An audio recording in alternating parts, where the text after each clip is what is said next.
Welcome to Soul via Soul, the podcast where we embark on a journey of self-love and true wellness. I'm your host, Jada, and I'm absolutely delighted to have you here with me as we dive into all things mind, body, and soul. Now, what do you say we get this thing started? Let's dive in.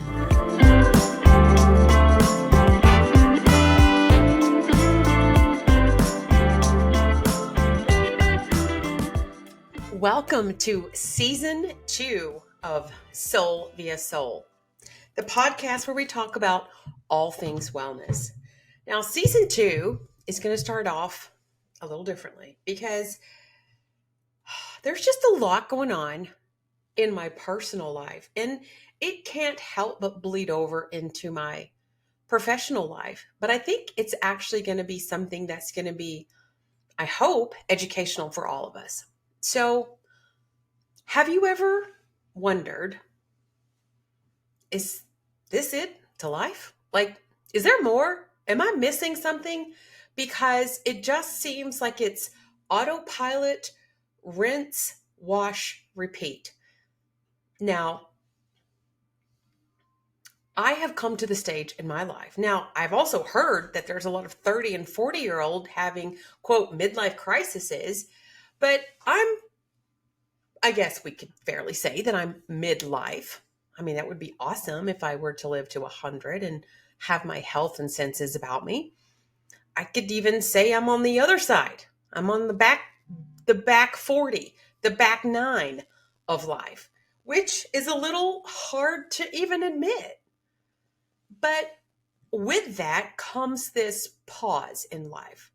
Now, with having put 6 kids through college and at the tail end of my baby turning 21 and graduating next year, like there's this exhale that has happened. And there's also this, what's next for me?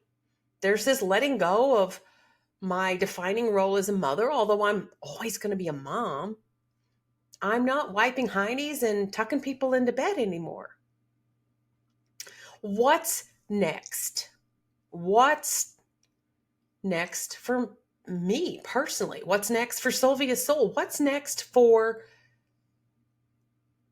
grabbing hold of life and saying, what else you got? Like turning the snow globe upside down, shaking it, and seeing what happens.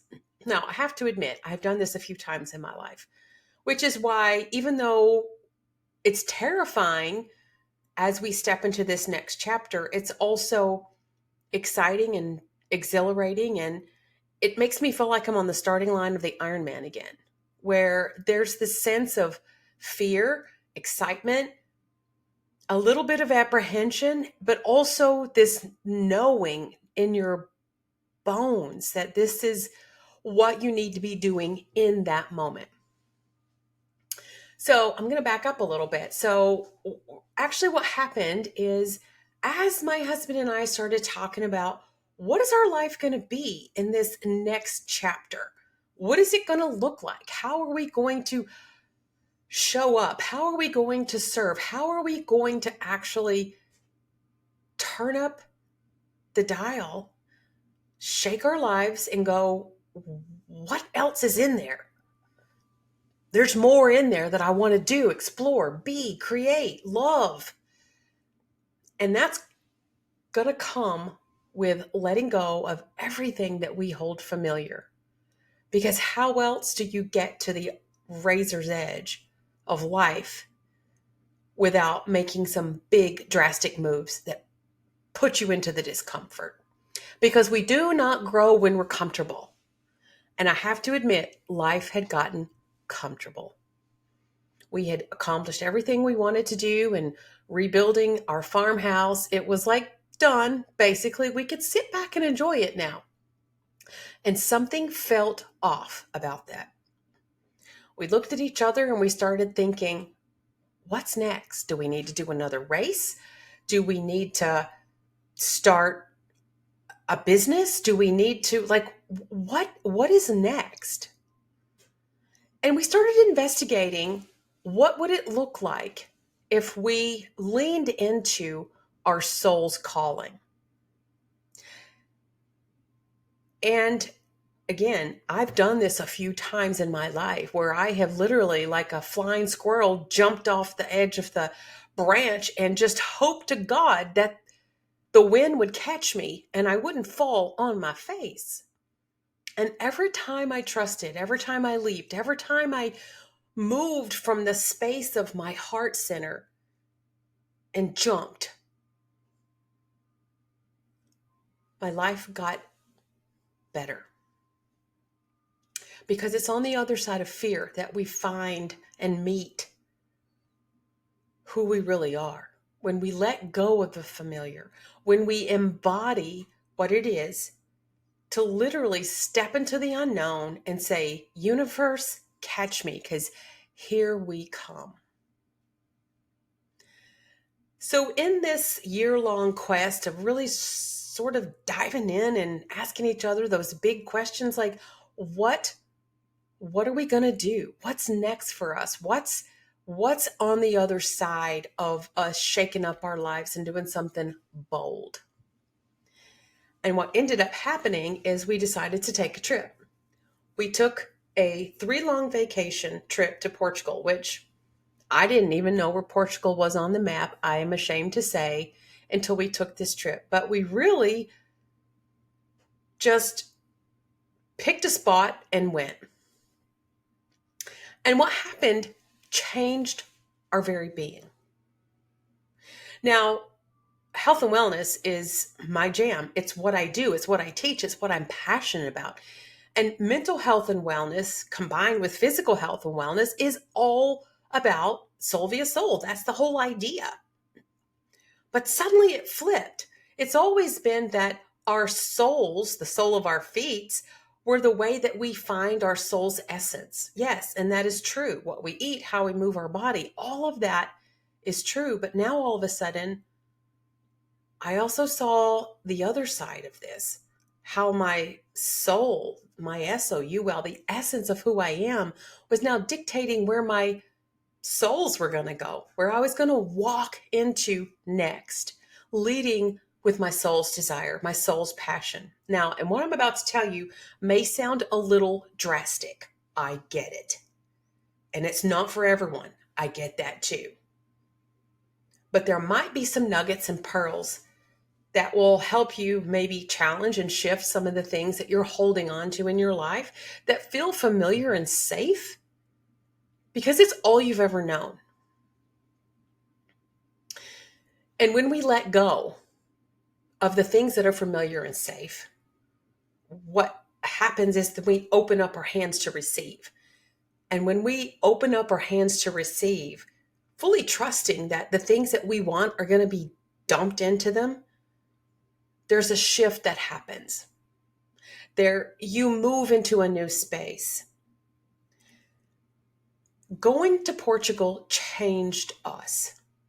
It spoke to us. It resonated. And there was a deep sense of somehow belonging and a deep resonance within both of our souls, which quite literally surprised both of us. Now, being remote workers, and I do telehealth, and my husband works remotely, we've always thought that we would travel. We would have a home base and we would travel and work and travel and kind of blend the two.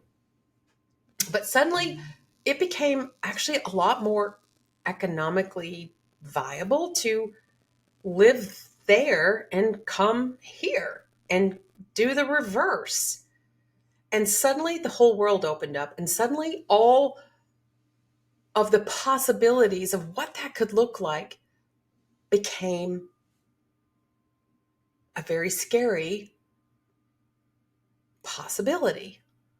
What if we were to let go of everything that we know here and fully embrace a life where we move throughout the world, following our soul's passions, where we can go to our adult children who are starting their lives and drop in on them and spend weeks at a time, investing in their lives, where we're not tethered to something that we have to just be a vessel for holding things. And what are things? Like, yes, we have to have things, but I think we have too many things. And when you just have a house full of stuff and it doesn't bring you joy and it's potentially keeping you from exploring and living life, it suddenly becomes something different. And there's a newness, there's an openness, there's an expansive that comes with the very real realization, what's my soul's calling? And what would happen if I took my snow globe of life and I gave it a little shake? So that's what season 2 is going to be all about. Prioritizing wellness in a way I've never done. Prioritizing rest in a way I've never done. Prioritizing loving me and really honoring the vessel that is this body in a way I've never done. Working, yes, but making work become a part of my life that doesn't leave me exhausted and doesn't leave me feeling like I can't do the things in equal measure that bring me joy and deep presence with the ones I love, untethered by stuff. So welcome to season 2. And season 2's podcasts are going to be really these deep dives on what the journey is all about when we decide that our health and our wellness and loving ourselves is at the tippy top. And that if we don't invest in our health and our wellness, which is the true wealth that we have, all the other stuff kind of doesn't matter. It's just stuff. So I'm excited to welcome you to season 2. I'm terrified and excited at the journey that we're going to go on together. And I'm going to bring you right along with me on how I'm going to step and elevate and make wellness even more important in my own personal life. And hopefully by doing so, will challenge, encourage, and help you support loving you in an elevated way as well, where we let our souls lead our souls, and how we also honor the vessel and continue to find more ways to nurture and love ourselves on our journey of life and looking for, creating, cultivating, shaking things up, looking for our soul's calling as we seek the wellness that we truly deserve, where we create a life we love and one that loves us back. So welcome to season 2, and we've got lots of really fun things coming down the pipe. So let's get on with the business of feeling better and elevating every part of our life, even though it might be a little scary. So I've got some exciting news. I am starting a Patreon channel. Now, why am I doing this? So many of you who have followed along know that providing affordable, actionable, bite-sized nuggets of mental health and wellness tools has been my biggest passion for even starting Soul via Soul. So to be able to find a platform that allows us to come together in community, away from social media, and also allows you to pick the level of involvement that you want is, to me, one of the best parts of using technology to access and provide mental health and wellness tools. So look for the links to the new Patreon community. Pick the level of support that works for you. Share it with your friends. I'm going to be dropping in nuggets of information, things that can move the dial forward in all of our lives. I'm excited to bring this new element of Soul via Soul to you, and I cannot be more excited to join you in our journey of wellness together.